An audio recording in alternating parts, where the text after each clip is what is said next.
Salut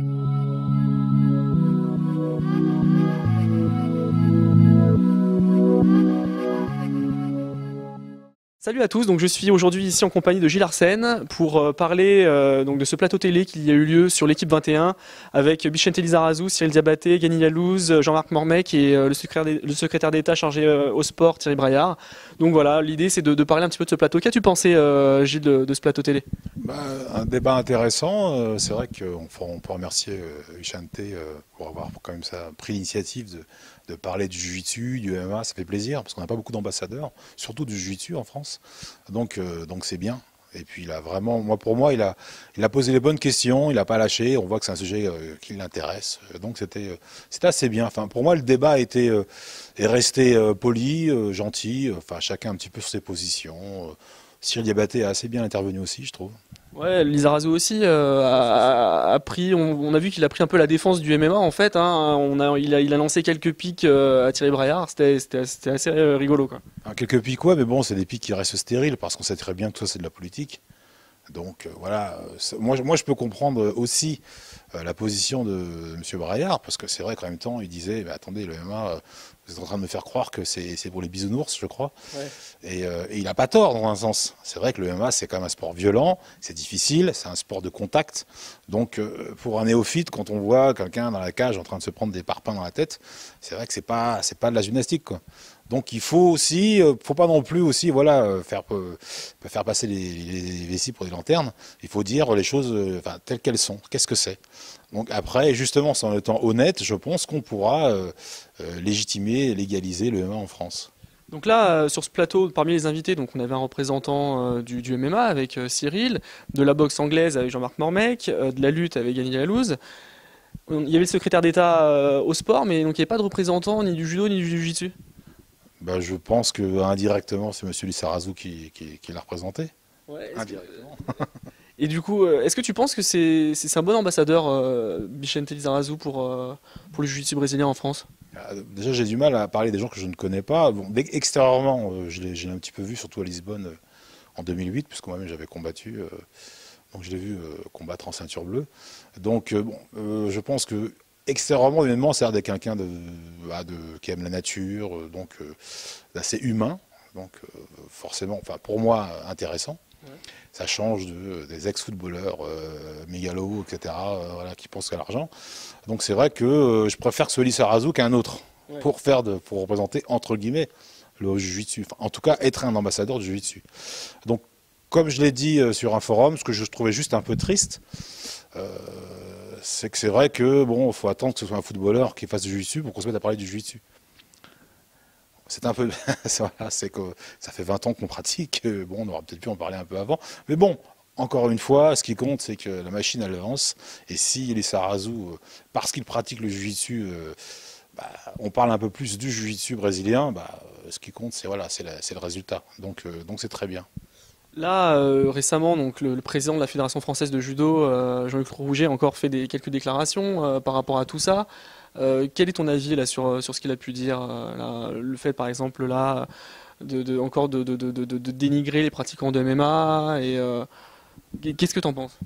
J'en pense que simplement, voilà, chacun défend son beefsteak, c'est la base, hein, la survie avant tout.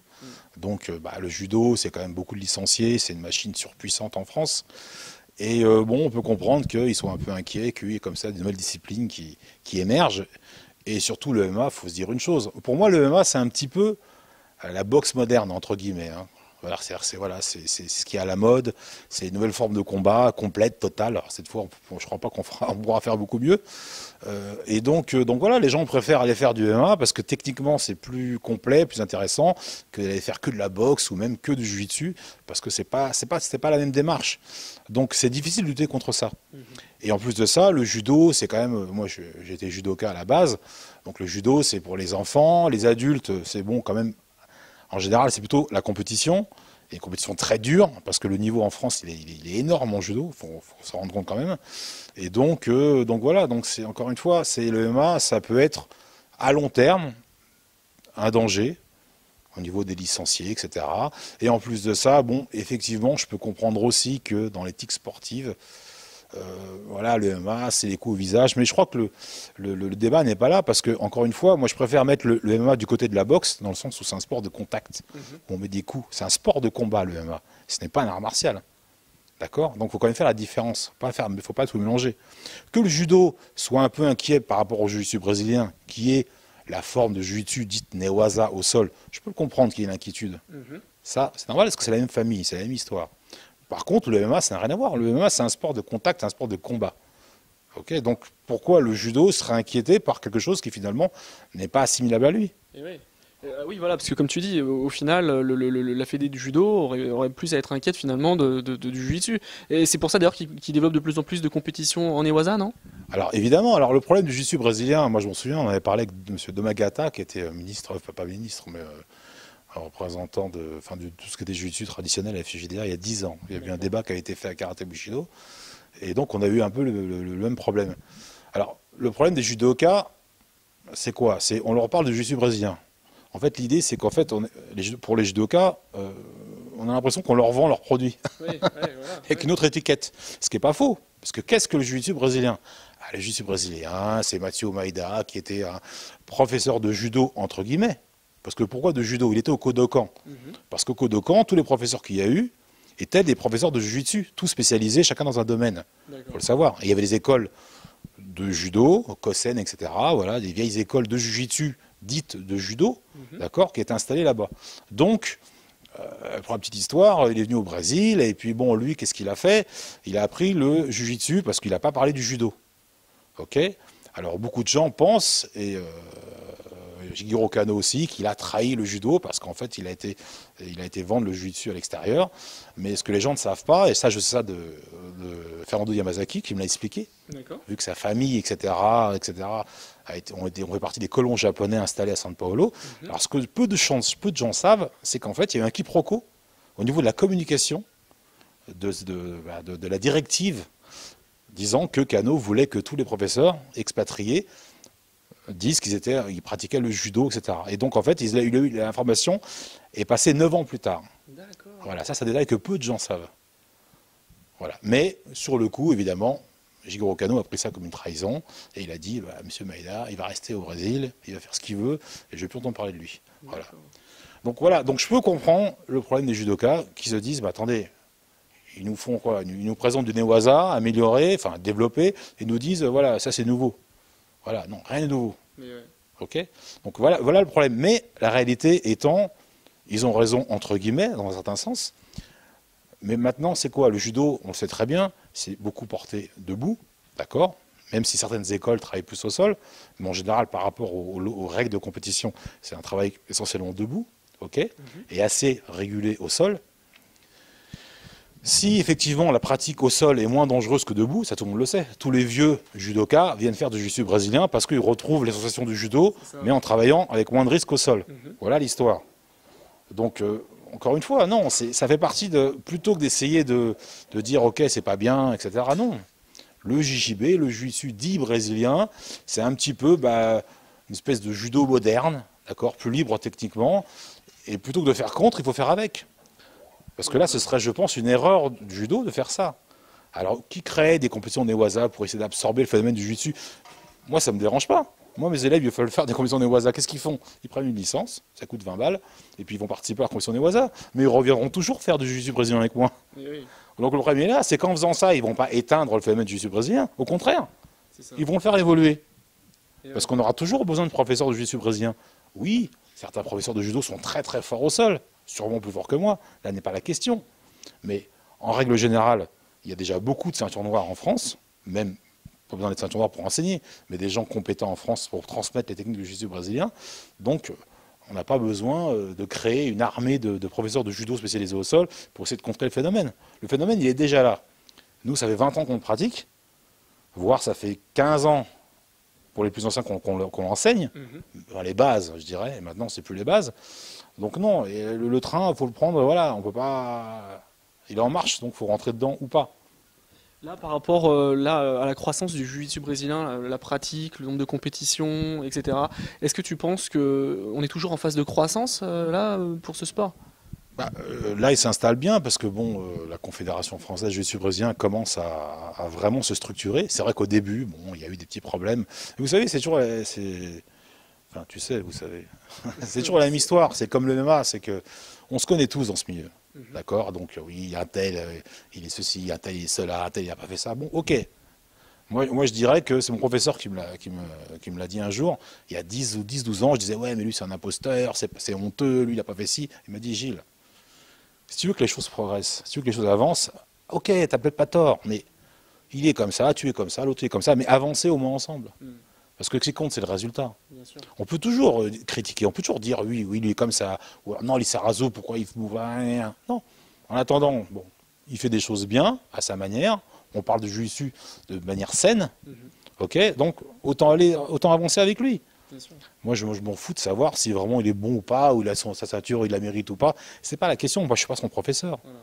Si demain il vient s'entraîner ici, il tournera avec mes élèves, je le regarderai travailler, je dirais bon, Ishante, effectivement, là, sur la de l'Ariva, peut-être que le crochet, voilà. Bon, je donnerai mon avis de professeur. Voilà, comme lui, il pourra avoir l'avis d'un autre professeur. Bon, mais la question n'est pas là. La question, elle est bon, on a un ambassadeur, c'est quelqu'un de connu grâce au football. Ils parleront bien de ce qu'on fait, ça change, hein. Les gens qui parlent, hein, voilà. Pour une fois, quelqu'un qui en parle en bien, autant avancer avec lui. Voilà, donc c'est ça ce qui compte, ça c'est le message que je voudrais dire aux gens, pour le jiu-jitsu et pour le MMA, c'est que bon, je dis pas qu'on va tous être des amis, parce que moi personnellement, comme on dit, pour avoir des bons amis, il faut avoir des bons ennemis. Donc moi mes ennemis, on se connaît, et je les aime pas, ils m'aiment pas, et c'est très bien, ça ne changera jamais. Bon, mes amis c'est pareil. Donc ce qu'il faut, c'est avancer ensemble. Ok. Même si, bon, moi les gens que j'aime pas dans le milieu, je leur serre la main. Mais je les aime pas. Et pourquoi je leur serre la main? Pas parce que j'ai peur d'eux. Parce que je prends une table, je remets sur la tête, hein, c'est pas. Non, je leur serre la main parce que je me dis bon, faisons en sorte que voilà, on passe pas pour des abrutis. On est des sportifs avant tout, bon, voilà, et on avance. Et pour moi, c'est ça le plus important, c'est la communication. Et puis arrêter de grincer des dents, de faire les rageux, comme on dit. Ok, ce qui compte, c'est évoluer. Et puis se servir des choses positives. Et pour moi, ce débat. Même si, bon, je ne pense pas que ça va déboucher sur quoi que ce soit, parce que ce n'est qu'un débat, ça donne une vision positive des gens. C'est-à-dire, arrêtons de penser à nous-mêmes, en tant que pratiquants, pensons juste au contraire aux gens lambda, qui regardent ça. Qu'est-ce qu'ils en pensent? Voilà. Prenons du recul. Ils vont dire quoi? Ah oui, bon, effectivement, ouais, ils ont parlé positivement du phénomène, voilà ce que je vais retenir. Lizarazu, à travers son reportage, il a montré le Brésil, etc. Il a montré les combattants, les combattants qui avaient des discours communautaires intelligents, intègres. Voilà, donc en disant non, le MMA, c'est pas la violence gratuite, c'est violent. C'est un sport de combat avec du contact. Mais voilà, c'est un sport réglé. Voilà. Et pour le jiu-jitsu brésilien, bon, le jiu-jitsu brésilien, demain, on peut dire jiu-jitsu marocain ou tunisien ou je sais pas, vietnamien. C'est pas bon, c'est qu'importe. C'est ça. Qu'importe. Le jiu-jitsu brésilien, on dit brésilien en dehors du Brésil. Au Brésil, on ne dit pas jiu-jitsu brésilien. C'est du jiu-jitsu. Donc ce qu'il faut, c'est pareil. Le jiu-jitsu, c'est un bel art. C'est l'art du sol. Alors bon, pour les amis judoka, ok, c'est du judo newaza, c'est du judo au sol. Si vous voulez. Voilà, c'est des cours de judo au sol. Bon, pourquoi pas. Donc ce qui compte, c'est pareil comme le MMA. Il faut avancer. Il faut que ça se développe. Et puis plutôt que la Fédé soit en guerre contre nous, non, communiquer avec nous. Puis même quand on tombe d'accord. Alors évidemment, quand je dis d'accord, eux ils vont nous parler de licence et compagnie, parce que forcément ça va comme ça. Mais moi, à la rigueur, je m'en fiche. C'est pas la question. Moi, demain, on me dit oui, Gilles Larsen, vous allez être la fée du JDA. Je dis ok, moi, tant que j'enseigne. C'est comme disait Bruce Lee, j'enseigne à qui veut apprendre. Voilà, c'est tout. Le reste, je m'en fous. Donc j'ai des élèves, j'essaie en sorte de leur apprendre le jiu-jitsu, j'essaie de faire en sorte de leur donner des bonnes bases, parce qu'on éduque les gens. Parce que comme je le dis souvent, les gens viennent pour quelque chose, mais finalement ils s'aperçoivent qu'au bout du compte, c'est autre chose qu'ils ont appris. Oui, souvent. Voilà. Donc c'est tout, parce que les élèves, ça s'éduque, c'est qu'on doit faire en sorte, voilà, il faut apprendre aux gens à être des bonnes personnes, à travers un art martial.